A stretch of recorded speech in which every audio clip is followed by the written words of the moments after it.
This week on HomeKit News, the Aqara Smart Lock U50 with HomeKey.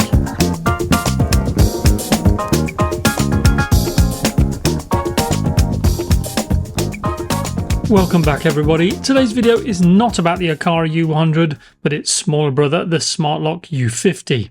As expected, it works with Apple Home, Amazon A and Google Home, although not listed SmartThings 2 using Matter.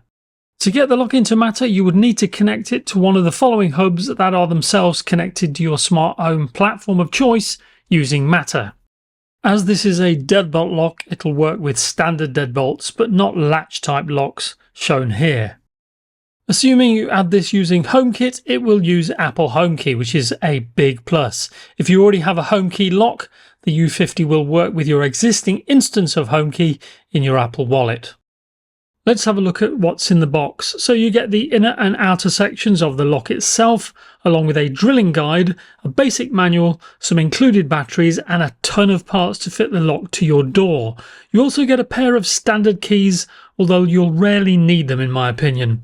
One bonus is that Aqara now includes two versions of the strike plates and the deadbolt covers. You get a pair with rounded edges and one with squared edges, which is pretty thoughtful. There are some minor differences to the U100, for example the black finish, which is a sought after colour not easily available for the U100 in the US. You can see that it's much darker than the gunmetal grey of the U100. Let's take a closer look at the U50 now, starting with the specs. So this uses Zigbee 3, Bluetooth 5, NFC and is powered by 4 AA batteries, as well as featuring a USB-C port for emergency power, which I'll demonstrate later. It's IP65 rated for outdoor use and has an operating temperature of between -31 to +150 degrees Fahrenheit for the outdoor section. These are all the same specs as the U100, but this model differs in that it doesn't come with a fingerprint sensor, which is instead replaced with a programmable away mode button. The inside of the lock is where you'll find the battery compartment, a HomeKit QR code, as well as buttons for setting up the lock or resetting it as necessary. The outside section of the lock features the same type of touch-sensitive keypad that lights up when touched, which features the aforementioned away mode button. It also has a slide-down cover for the physical lock, just like the U100, and the good news is that the U50 can now be rekeyed, which is something all but impossible with the U100. Let's run through the basic unlock methods available, starting with the keypad. I'll start by locking it using the lock button and then just unlock it using a passcode previously set up. I just need to swipe to activate the keypad, then tap in the code followed by the lock icon and it unlocks quite quickly. Using Apple HomeKey is also really easy and you can use this method to actually lock the U50 as well. Here are the provided keys to unlock the U50 and as expected there are no issues at all using this method if someone prefers it. Aqara also make optional NFC cards that work with pretty much all of their smart locks. So in this demonstration I'll register a new NFC card via the Aqara app, which can be added to an existing user or simply used to create a new one.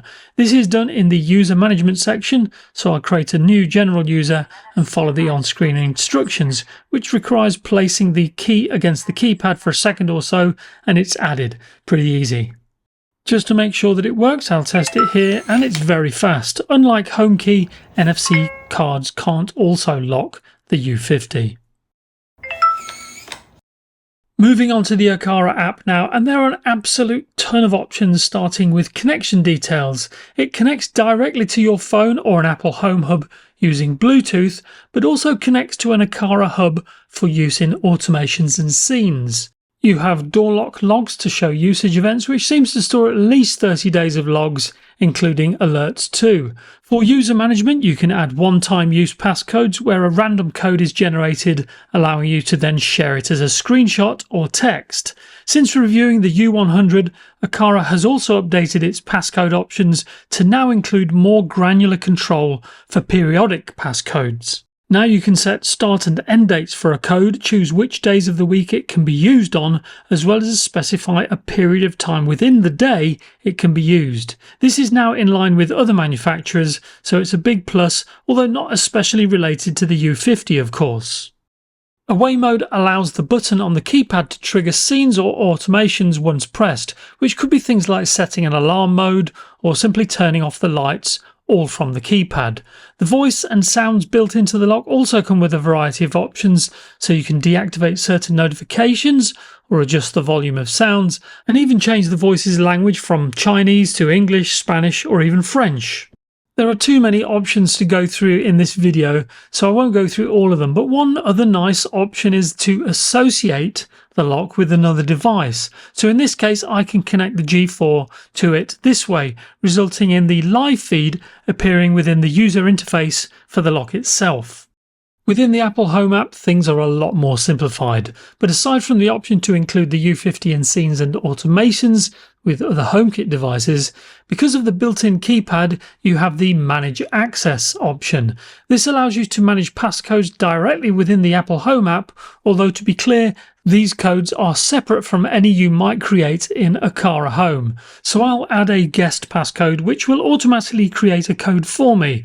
I can change that if I want, but if I use a code it thinks is too obvious, in this case 789456, then it'll warn me as such. That code can now be used.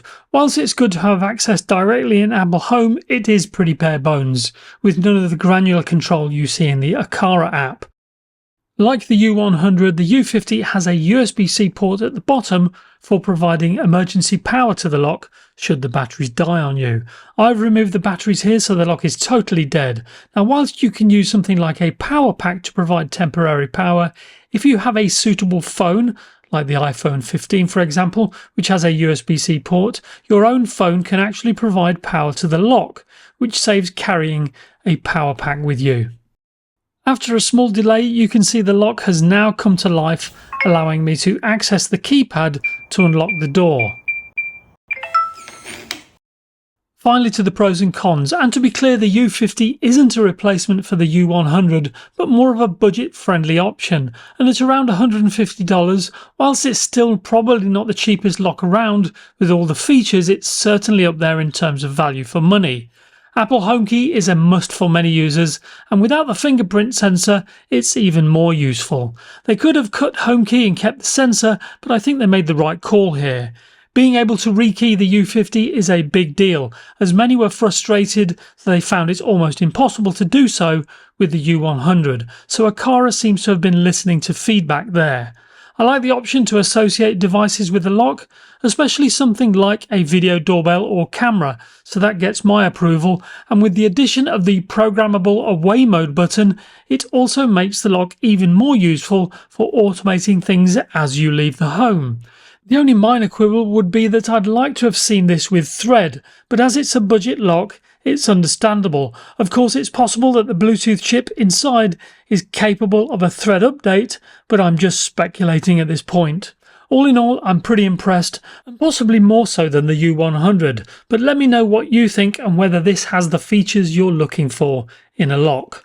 For now, thanks for watching, and if you liked this video, please like, share, and do subscribe if you haven't done so already.